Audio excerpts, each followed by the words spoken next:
Buenos días, licenciada. Mi nombre es Catherine Quinche y a continuación voy a dar un breve análisis sobre el alma de la toga de Ángel Osorio. La obra de Osorio, no solo este libro, sino todo ella conserva su lozanía porque no es nunca la obra de un momento, sino la obra de una vida. La toga tiene su alma porque acompañó a don Ángel a lo largo de toda su existencia terrena. No fue solo un símbolo, sino también una realidad de existencia.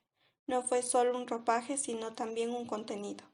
Él fue antes que todo abogado y estudioso de derecho, aun siendo compatible, no creyó o quiso no creer en la ciencia del derecho, pero sí en el arte del derecho, y en la técnica del derecho, y más que nada en la vida del derecho. La toga no es un mito, sino una manifestación de espíritu judicial. Quizá no sea aconsejable su instauración en los países donde no se la ha conocido, pero sí siempre su conservación donde existe. La toga tiene su alma, su espíritu, que es el espíritu de la justicia, por ello esa alma existe igualmente donde la toga no se utiliza como atuendo judicial. La toga es un símbolo como lo son las palabras y éstas, en sus expresiones judiciales, ofrecen la mayor trascendencia. Corte, cámara, sala, tribunal, audiencia, juzgado, tienen un valor semántico que, con el de la universidad, facultad, son insustituibles. Una corte, una audiencia, un tribunal, una facultad pueden tenerla siempre si son tal alma y es difícil que la tenga una oficina. ¿Quién es abogado?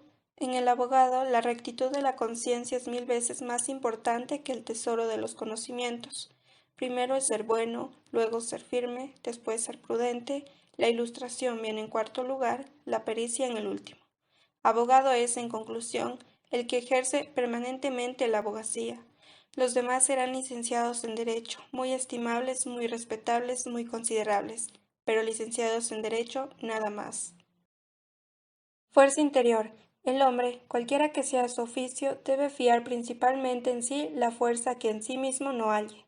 No la encontrará en ninguna parte, por lo que el abogado tiene que comprobar a cada minuto si se encuentra asistido de aquella fuerza interior que ha de hacerle superior al medio ambiente, y en cuanto le asalten dudas en este punto, debe cambiar de oficio.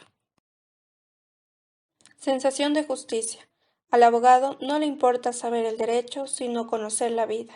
El derecho positivo está en los libros, se buscan, se estudian y en paz, pero lo que la vida reclama no está escrito en ninguna parte. Quien tenga previsión, serenidad, amplitud de miras y de sentimientos para advertirlo, será abogado. Quien no tenga más inspiración ni más guías que las leyes, será un desaventurado canapán.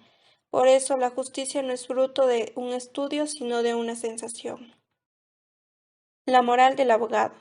La abogacía no se cimenta en la lucidez del ingenio, sino en la rectitud de la conciencia. Esa es la piedra angular. Lo demás, con ser muy interesante, tiene caracteres adjetivos y secundarios, donde el momento crítico para la ética del abogado es el de aceptar o repeler el asunto y van comprometidos la paz social, el prestigio personal y hasta la rendición de cuentas en la eternidad. Secreto profesional. Todos sabemos que el abogado está obligado a guardar secreto y sabemos muy bien que el no guardarlo es un delito, por lo que el abogado debe guardar el secreto profesional siempre cueste lo que le cueste. La chicana. Todos los jueces viven prevenidos contra la chicana y procuran evitarla, atajarla o corregirla, ya que la chicana es lo más vergonzoso de la administración de justicia, por lo que el abogado debe abstenerse en absoluto de la realización de todo trámite innecesario y en especial de toda articulación puramente dilatoria, cuidándose de no entorpecer el normal desarrollo del juicio.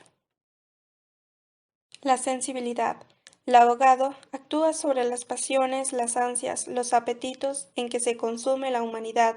Si su corazón es ajeno a todo ello, únicamente los desalmados, en la más aborrecible aceptación del vocablo, pueden ver impasibles todo eso, que es el nervio de la vida, en otras palabras, la razón de vivir.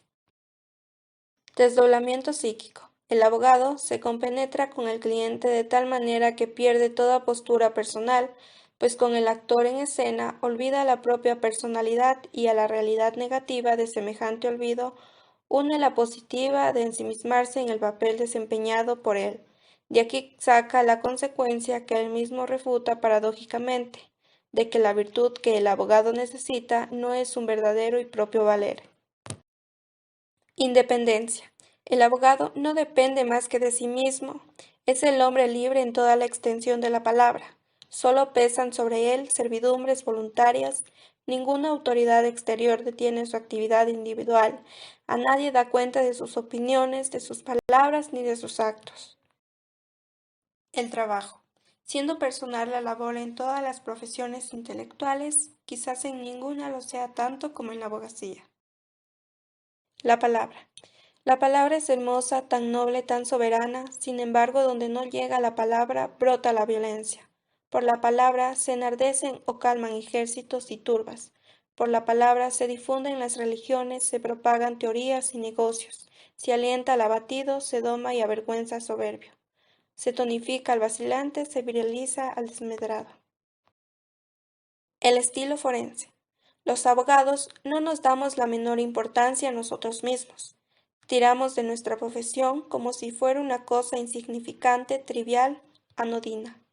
Esto no puede ser. Deben sentir el honor y el orgullo de ser abogados, que es una de las cosas más grandes que en el mundo cabe ser. Elogio de la cordialidad. Lo que somos los abogados en los tratos para transigir, ¿por qué no habían de ser los magistrados a toda hora y en colaboración con aquellos? Los pleitos se fallarían con más acierto y las almas ganarían en desembarazo y en limpieza. Conceptos arcaicos. Para los jueces, cumplir la regla al pie de la letra es en muchas ocasiones criminal, y si los jueces no han de hacerse cómplices de corrupciones o abandonos, deben usar su criterio para obtener resultados satisfactorios en un juicio, ya que en muchas ocasiones los reglamentos son oscuros y faltos de verdad y humanismo. Así que el juez debe resolver los casos como lo juzgue mejor. El arte y la abogacía. Hay abogados nocivos para el arte y para otras cosas. Es indiscutible como también que hay artistas nocivos para el sentido común, pero el abogado tiene tan lamentable distintivo por el hecho de serlo. La abogacía está limitada a regir intereses y actúa solamente con los textos legales, pero la verdad no es esa. La clase. La clase es el alto deber que a cada grupo social incumbe para su propia decantación y para servir abnegadamente a los demás. ¿Cómo se hace un despacho? La condición inexcusable para triunfar en una profesión es saber ejercerla. Un tonto puede prevalecer en lo que depende de la merced, mas no en lo que radique en el crédito público. Especialistas. El fenómeno jurídico es uno en sustancia y constituye un caso de conciencia que el tratamiento caiga en la terapéutica penal o en la civil es secundario. El abogado debe buscarla donde esté y aplicarla donde proceda. La hipérbola. Es frecuente en muchos abogados el prurito de ponderar la gravedad de los litigios en que intervienen, hasta las más absurdas exaltaciones. La política y la abogacía. Los abogados han acaparado y acaparan una influencia nefasta sobre la política, pero para el autor, la abogacía no ha trazado rumbo a la política es la que marcó el rumbo de la abogacía.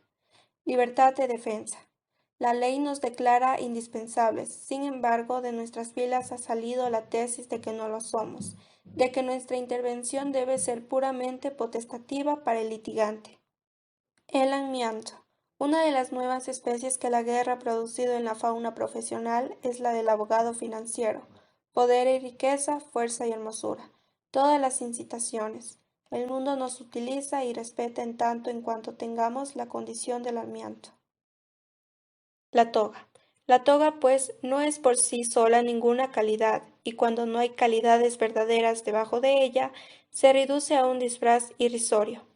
Pero después de hecha esta sabedad, en honor al concepto fundamental de las cosas, conviene reconocer que la toga, como todos los atributos profesionales, tiene para el que la lleva dos significados, freno e ilusión, y para el que la contempla otros dos, diferenciación y respeto. Decálogo del abogado. No pases por encima de un estado de tu conciencia, no afectes una convicción que no tengas, no te rindas ante la popularidad ni adules a la tiranía. Piensa siempre que tú eres para el cliente y no el cliente para ti. No procures nunca en los tribunales ser más que los magistrados, pero no consientas ser menos. Ten fe en la razón, que es lo que en general prevalece. Pon la moral por encima de las leyes. Aprecia como el mejor de los textos el sentido común. Procura la paz como el mayor de los triunfos. Busca siempre la justicia por el cambio de la sinceridad y sin otras armas que las de tu saber. Conclusiones. En conclusión, la toga es ilusión. No puede cada hombre limpiarse del deseo de ser una cosa distinta de las demás, no distinta por los arrumancos y florimpodios, sino por nuestra función, por nuestro valer, por nuestra significación. Todos debemos alegrarnos de su advenimiento a la toga, puesto que la honra con su saber y si no sirve, tampoco implica un vicio ni un peligro, porque el mundo conoce rápidamente la burda trama y suele reírse de los ingrávidos que se empeñan en aparentar un gran peso específico. Además, este libro nos deja una gran enseñanza de cómo deberíamos actuar cuando seamos abogados. Por ello, interpretar el decálogo del abogado que nos muestra en la escritura y saber aplicarlo nos ayudará a ejercer bien la abogacía. Gracias.